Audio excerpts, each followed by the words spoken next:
Previously on the Takedown. After a bountiful plains game hunt for former UFC fighter Matt Hughes, tagging his first sable antelope, he successfully hunted an African Cape buffalo.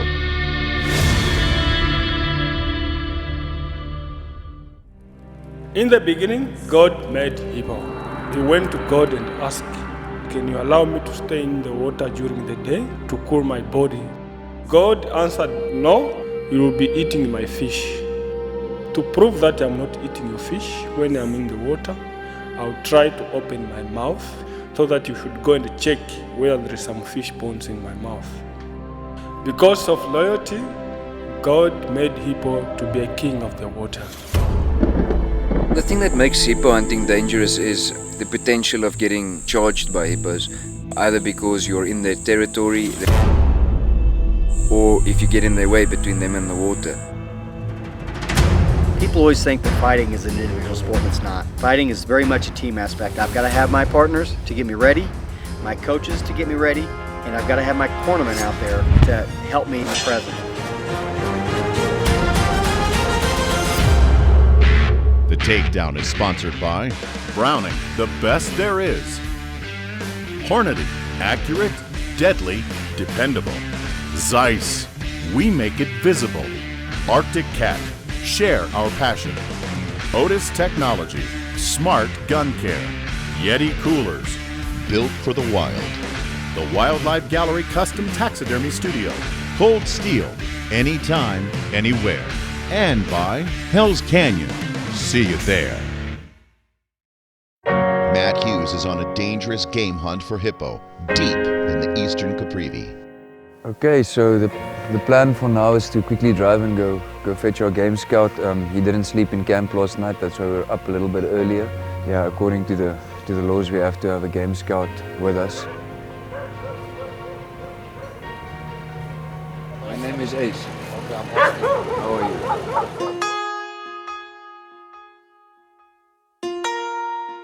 The Caprivi has a lot of people. It has its pros and cons. When looking for trophy animals, they can help you. They will tell you, we saw some elephants, they just crossed the road, or we saw a big bull. So it can help you a lot, but bad in a way of, as you drive around, you will see a lot of huts that were built or just left. So they will herd this cattle and they stay there for a week or so till the food is done, and then they will move off to the next area and they will build a new hut or a house for them as well. Yeah, this is the most amount of zebra I've ever seen. This is all open area. When we got close to them, I thought it was just a bunch of cattle out here, but it's zebra. But they do look a little darker than what I'm used to.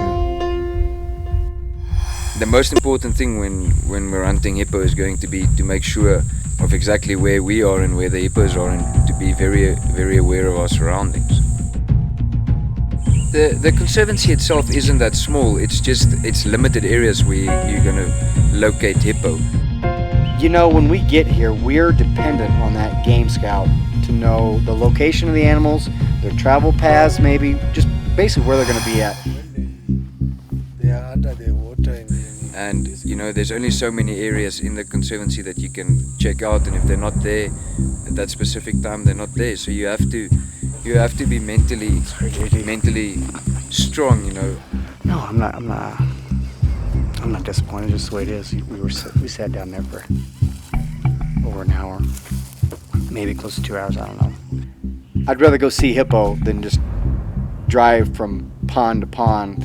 Because we've got an own use permit, there's not really a specific hippo that we have to shoot it.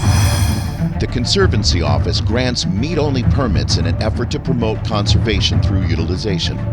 All the bounty collected is then distributed to villages within the Conservancy boundaries, providing protein and hide, a very rare trade good for the nearly 100 natives. Hippo track? They've got some tracks, and I think they've said it was coming out. So either it's still out, which I kind of doubt, or it's found another way back in. But it's obviously a well-used path. So there's hippo here. When hunting unused animals, I prefer to still go out and and hunt old animals, post-productive animals, make sure that they don't have any dependents with them, and yeah, just still do it in the ethical way. We must make a different plan. These hippos are just coming up quickly and then coming down. We will not get a shot. I think there's another place somewhere there. Because Mike... Not where we are coming from, yeah, the other straight place, on. Yeah, Mike told me... That guy said that there's 7 hippos. Yeah. Let's go check that place out, because here, I think it's a cow and a calf. To judge hippo is extremely difficult, especially when they're in water. It becomes easier when there's a couple together. Usually your bull is going to be a little bit off to the side, and he's going to be a lot more muscular. He's going to have bigger bumps on his head, more dominant eyebrows, and sometimes you can even see the tusks pushing 2 little bumps here on his upper lip. So, but whenever you're hunting hippo in water, it's a difficult task.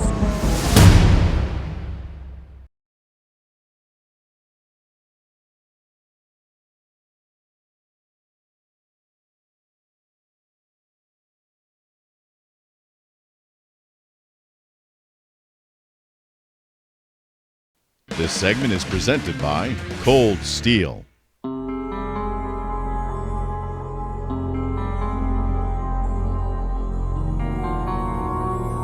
The game scouts have located a hippo in a small pond. We just stopped here, the boys stopped us.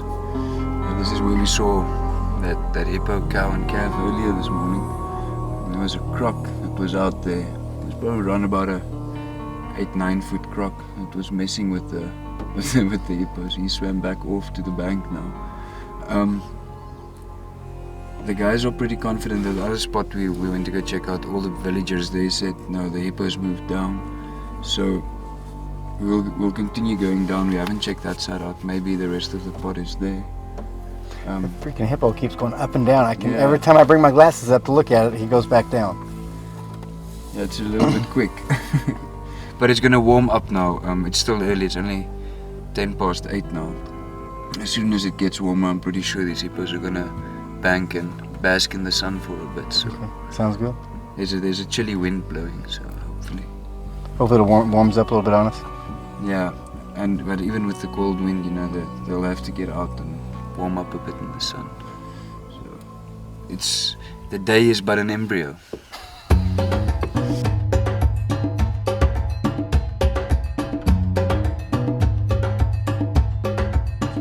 So we're driving, and I look back, and there is 3 guys, 4 cows yoked to a single bottom plow. I'm sure they're wondering why this white man wants to work the plow. I grew up doing that. You don't need to push it, just hold it a bit and then control like you're driving the car. Okay, So you're just a driver here. So if I turn this way, it's going to go that way? It goes this way. When you turn this way, it goes this way. Yeah. I can see that these guys are completely confused with what's going on now. I mean, they go about doing their job every day, and suddenly here's these guys that pull up, and now they want to do their job. Get back.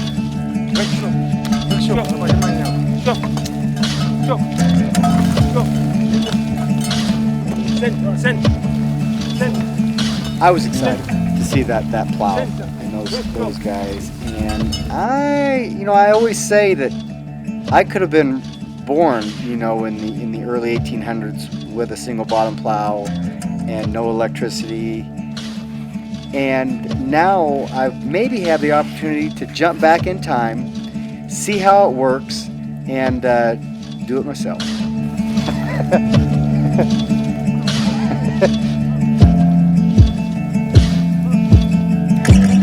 I've never seen that before. These are authentic people that use cows to work. I'm kind of excited. I'm in my element. I'm a farm boy, born and raised. It's tough work. It's tough work. I did it for 10-15 minutes, and I couldn't really imagine being out there for a whole day. Harder than it looks, and I think the best thing is have good animals and good guys, because I don't think you can control that. You go wherever they want to go. You know, now maybe I've done something my twin brother hasn't done. He's the one that took over the farm.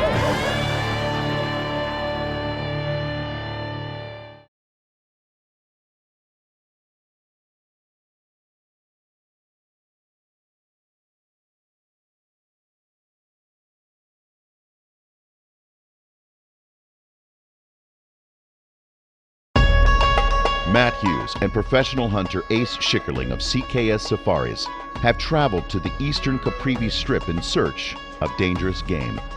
They have recruited local villagers to help track the movement of the hippos. Okay, Matt, these fishermen says that there's only 2 hippos here. Now we have seen 2 hippos here. We'll go have a look, see if it's the same ones. If it is, we'll go try 2 more spots.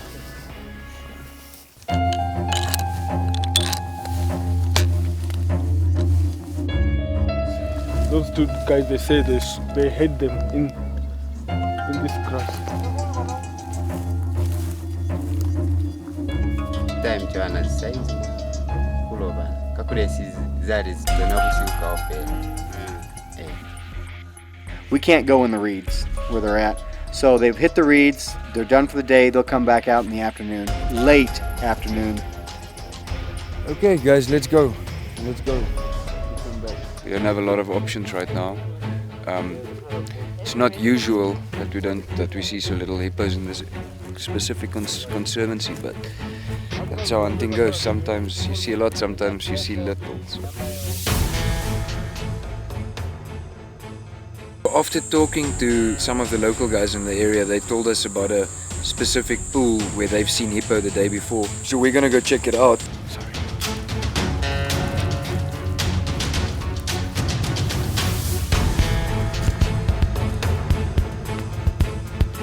I'm kind of excited. Getting off the truck, I've got my gun in my hand, hippo spotted, and I'm just waiting for some guidance. What are we gonna do? How are we gonna get on this hippo? Is it even a shooter? A lot of questions going through my mind. The only thing that's a little bit of a problem is our wind direction isn't perfect. We've got a crosswind which seems to be turning towards the hippo. We're on the other side. We come around hoping to be a little closer to them, get a better shot. And we lost track of them. We know exactly where they were at, but chances are they went into the reeds, and they won't return till they say around 4 o'clock tonight. So that's the way it is. Yeah, our initial approach was good. There was a crosswind, but as soon as we got in there, the wind changed straight towards them. You could see that one hippo coming up with his nose and going down. Did you smell?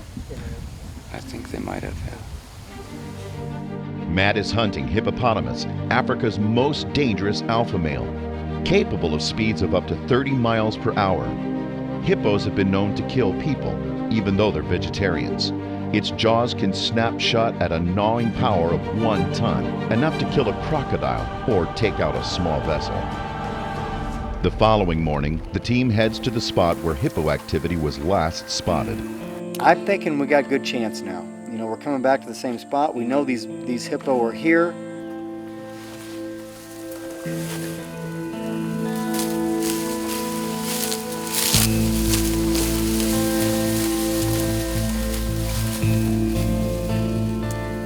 Stalking into the pond, we're all just frustrated at this stage because once again there's just no hippos.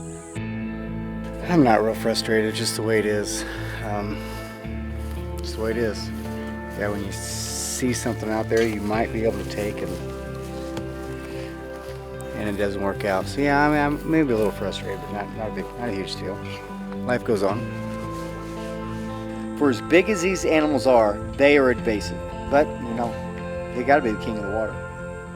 We're in the area. We're gonna go check out the pond where we've seen the cow and the calf previously, and maybe we get lucky and find some more hippos there this time.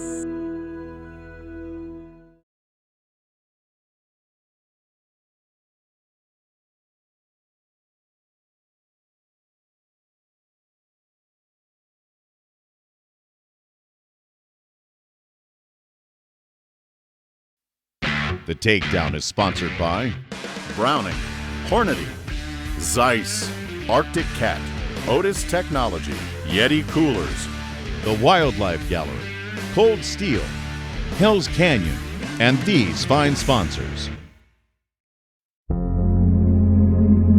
After endless tracking in the scorching heat, the team has found themselves at the very first pool they visited days before.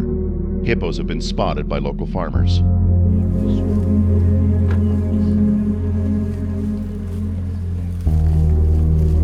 Finally, when we arrive, here's 4 or 5 heads coming up out of the water. I'm excited.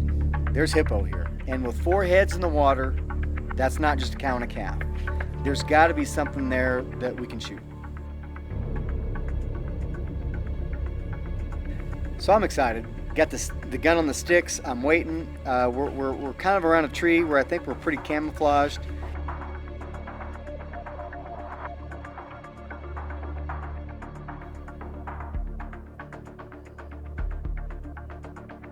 We sat there for over an hour while these guys went up and then down and up and down. So they weren't giving us any opportunity at all. So every 5 to 6 minutes we're just seeing hippo noses coming up. So I'm pretty much over the idea that we're going to be able to find a hippo on land. So at this stage me and Matt decide that we will try or attempt to take a hippo in the water. Don't know if it's been hunting pressure as of late or if they've had some issues with some fishermen. I don't know.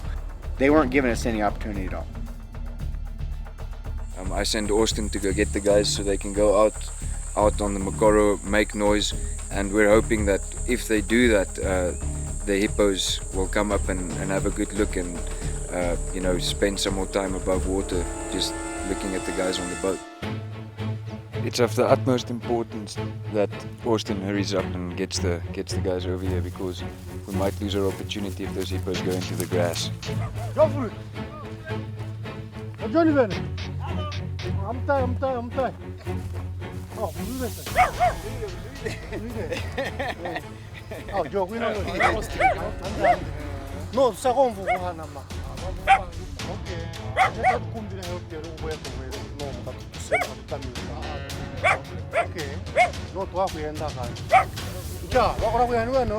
These folks wanted to help. Whatever they could do to get a hippo dead that would obviously hurt them if it got the chance, and they get the meat from it. They took a predator away, and they also get to eat. So everybody wanted to help us out. I kind of felt bad for those guys that went out and made noise. They were willing to do it, and they do it all the time. People go up and down that river all the time.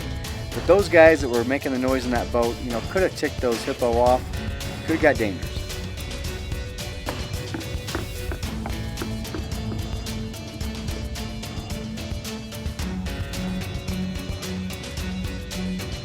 Luckily, that hippo finally gave us an opportunity.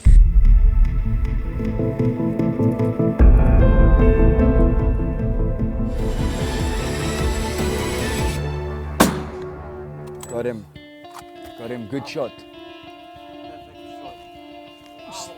You sure? Are you sure? Yes, I'm sure. Great shooting, Matt. That was a nice shot, man. I saw it. Listen, he's when you shot him, he just went like this. His back just dropped. And I think Matt knew that, we haven't seen a lot of hippo. This might be the only opportunity, and he did a great job, and I was really impressed. I felt very confident in the way I was sitting. I had my legs down. I was sitting on my butt. I had my arms braced. I felt very rock solid. And when that hippo came up,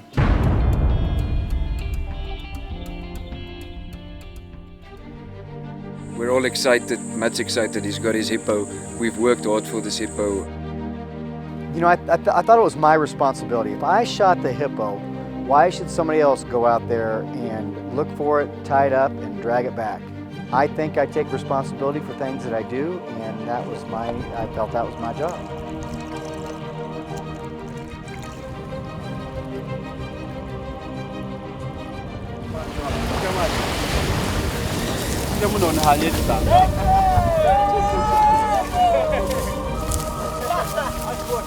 as it works in these villages, in these areas, we call it the bush radio.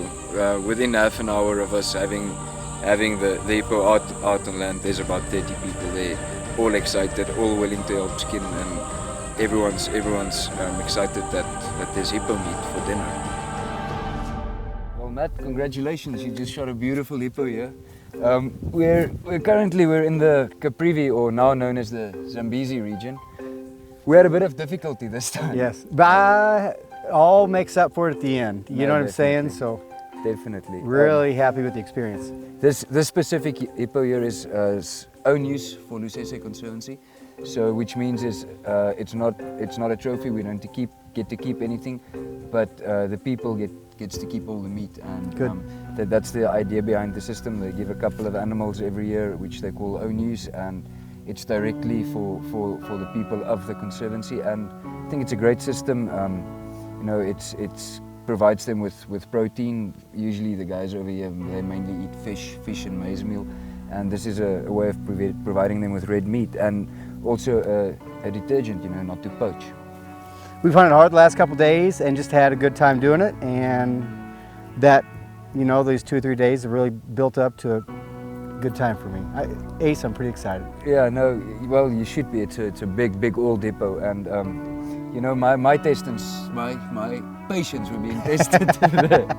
So, but it all works out, and fantastic shot. I'm very impressed with the shooting, and I'm very impressed with the size of this hippo. So, all around, lots of hippo meat for everyone, and yeah, glad. Thank you again. Congratulations, and once again, good shooting. Well done. I was very excited to see everybody. First off, it's like a horn went off and people started showing up because they get meat, they get to eat. People were singing.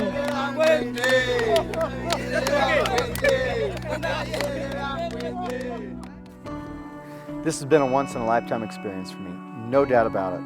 Yeah, you know, I shot some animals, but I tell you what, the highlight of the trip for me is not only shooting those animals, but taking the meat to where it needs to go. People need to eat.